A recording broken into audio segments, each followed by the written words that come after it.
What's up, everybody? It's your boy Duty back again with another video. This one I'm looking at our boy DSP and his podcast where he talks about starting EarthBound. And of course, he has to go on this long 10-minute rant about how when he previously played it and go into his whole history with the game and just bore everyone to death. But the interesting thing is that I wanted to point out specifically in this video is how he continuously talks about, playing this game, of course, only if support is there. So to me, it sounds like if support isn't there, he's going to rage quit this playthrough rather quickly. Let's get into the video. Now, in regards to that playthrough, it was lengthy. No exaggeration, it was like 80 to 90 parts. But back then, I made videos that were only around 10 minutes long. That was 9 years ago. Things were very different on YouTube, okay? The playthrough at that time did very poorly. Over time, it did get viewership.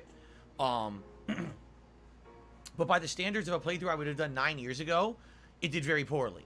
For example, the first part I think got 10,000 views over time. And then part 2 has like maybe 8 to 7,000 views. And then it goes all the way down to like only 1,000 views per video. Which back then, I mean, we're talking about 9 years ago. We're not talking about my videos today.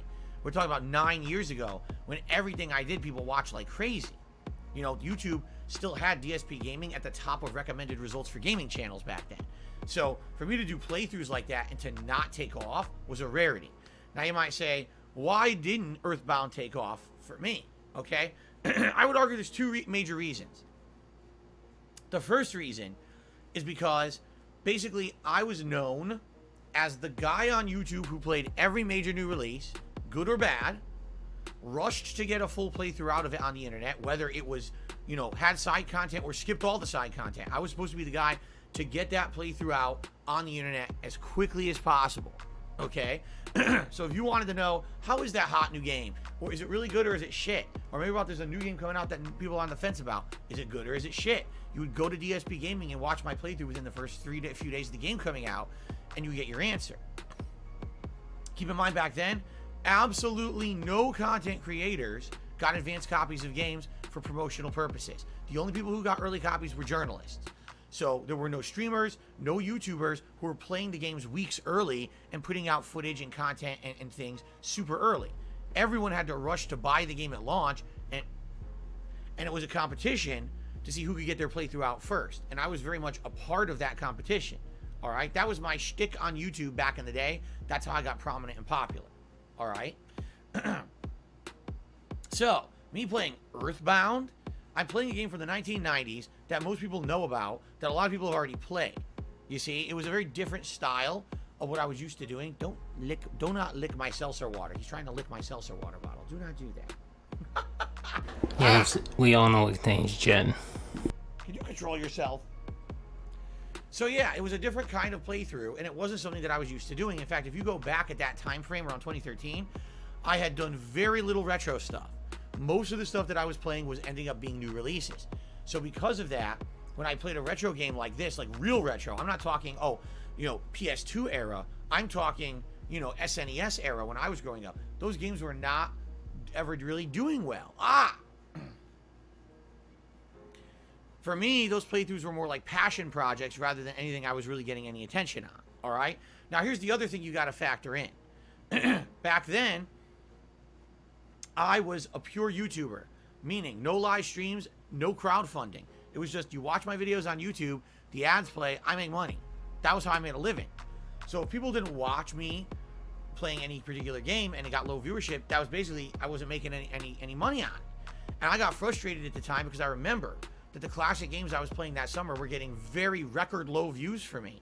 And I was upset. I was like, why the holy hell is it getting such low views and everything? And I was like, don't you guys appreciate the classics? People actually argued with me about it, saying, no, we don't tune into your channel for the classics. We tune into your channel for the hot new games or any new release that we're wondering if it's good or not. You're basically missing the point of why we watch you. And I'll be honest, at that time I was very disappointed because I was hoping that I was going to earn viewership from a dedicated fan base who would watch no matter what I play. Okay? And at that point in history, I didn't have that. Even though I had a lot of popularity on YouTube, I definitely didn't have that from my fan base. It was more, we'll watch the new hot games that Phil plays, but if he's playing something we're not interested in, like a retro game, we're going to go away. Today, I definitely feel like I have more loyalty and buy-in from my dedicated viewers. And today, I'm also exponentially smaller by about, I'm like 10% as big today as I was 10 years ago. Seriously. Yeah. At one point, at the height of my popularity back then, I was bringing in 10 million views a month. Now I don't even bring in 1 million views a month. You see?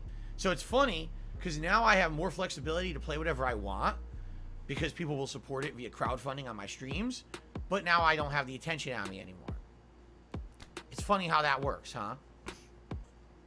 Anyway, there's another reason why I feel the original EarthBound playthrough didn't do so well. And it's pretty simple to figure out. I was treating it like an offline playthrough, okay? If someone is playing a classic game, a game that many people grew up with and have nostalgic feelings about, they probably want to share those nostalgic feelings, right? They want to talk about the plot. They want to talk about gameplay elements, things that they had challenges with when they were a kid playing the game. You know, what about the quirkiness of this? Did you know about this special ability you can use in this fight and this and that? You know what I'm saying? And the truth is, in regards to, how can I say? In regards to a playthrough of this magnitude of a classic game, you want interaction. You want input. That's what makes it special. And I'll give you an example. We just played Final Fantasy VII. It took a little over a month, maybe about a month and a half to beat it. Because people were having so much fun, all right, with that playthrough, I committed to play it extra, all right? I went above and beyond. We did the Golden Chocobo, and we did the Emerald and Ruby weapons, which added over 10 hours of gameplay to the game. But it was fun, because people were having a good time. We were interacting, we were chilling, we were really enjoying the vibe of that retro playthrough. And now that I've done it in that manner, I actually respect the original Final Fantasy VII game way more after having played it in that manner and sharing all of your opinions and insight on it than if I ever played it just by myself. You see? So I feel that 9 years ago, when I played EarthBound, well, it was only from my perspective, meaning only my input, only my take, only my gameplay. There was no interaction, there was no help, there was no discussion. It was not organic at all. It was incredibly one-sided, right? Because of that, I feel like it did severely limit what the playthrough could have been. I'm absolutely sure that there must have been parts of that playthrough where I got stuck and I was frustrated with the game for being cryptic, and instead of being smart and talking to my audience about it and making it fun and interactive, I probably raged like an idiot and then looked shit up online. What's the point of that? I have same exact thing you do now, pimp. On a stream, watching me play, and I'm not allowing myself to have that interaction because I'm trying to make content for an on-demand audience on YouTube, right? Stupid. And again, back then, I was ignorant. I didn't see the potential for change and the potential for growth in interactive streaming. Of course, you know, since 2017 when I became an interactive streamer, that's changed. But I guarantee you that this playthrough of EarthBound, even though we're going to have way less viewers watching it live, I know that. I think back then, I probably got between 500 to 1,000 viewers on a stream. I would almost guarantee you when we play EarthBound, I'll get 200 if that. Because that's about what we got for Final Fantasy VII. So I'm expecting about the same audience to show up. But, there's a big but, and I cannot lie. As long as those 200 viewers who are here are engaged, interactive, having fun, and being supportive of the playthrough, I think this is going to end up being way better than the original playthrough. Okay? It's going to be more. Hint, support it, or I'll rage quit it, or I'll come up with some excuse that you can't play it anymore, and you'll find something else to play. You'll find another boring Game Pass game to play. More meaningful, because we're going to have more intelligent discussion, more sharing of memories and feelings and gameplay elements and things. It's going to become a cool retro playthrough that has meaning, as opposed to Phil just played this game and arbitrarily got through it and raged at the cryptic parts. It's going to be more like the Final Fantasy VII playthrough.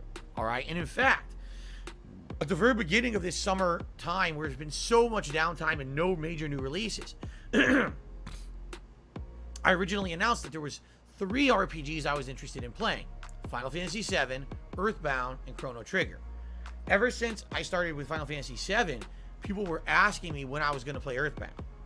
And the past few weeks, since I beat Final Fantasy VII, people were saying, hey, Phil, when are you starting EarthBound? Is it coming? When's EarthBound? So now finally we get to start it today. All right? I hope that everything I'm predicting comes true. I hope that you guys will be engaged and have fun with it. Keep in mind, if you cannot be here for the live streams, that doesn't mean you're not part of the experience, right? I read all the comments on my videos. Feel free to leave comments on this playthrough. Let me know what you think. Give me advice, by all means. I want that to be part of the experience, okay? And thank you in advance to anyone who's going to show up, engage, and support the EarthBound streams over the next... Support, and don't forget, you on-demand content viewers, to leave super thanks. Alright, I already predicted he'll get a couple good streams out of this, support-wise. It'll dry up, and then he'll drop it. He'll claim he's too busy or whatever the case is, and then start playing some other boring Game Pass game. So, hope you guys liked the video. Peace out.